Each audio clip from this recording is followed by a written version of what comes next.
Quand j'étais enfant, tout était bien vert, tout était en bonne santé, on va dire. Et au fil des années, le constat est que beaucoup d'arbres meurent.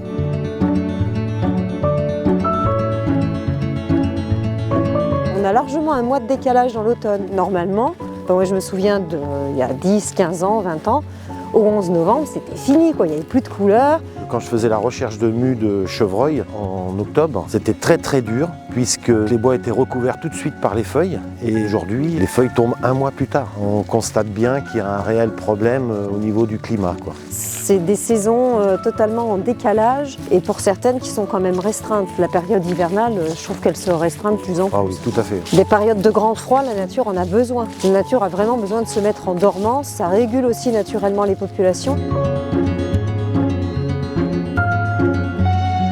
Quand on voit qu'il n'y a plus du tout de rameaux, qu'il n'y a plus du tout de houppiers, on se doute bien que c'est un arbre qui n'est pas en pleine forme. C'est le sud-ouest de la forêt domaniale à Troncé qui est surtout impacté. Le chêne va commencer de sécher par le bout des rameaux, on va se retrouver avec une cime totalement sèche et le dépérissement se poursuit. Je pense à 2019, 2020, 2021 où on avait 40 degrés pendant 15 jours, 3 semaines. Ça a vraiment été très difficile pour les chênes.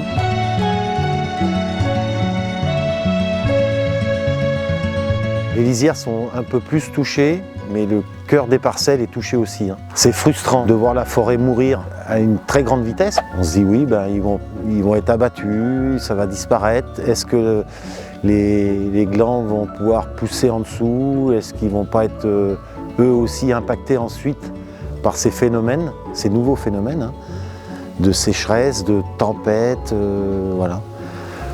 On peut dire que tout est déréglé, quoi.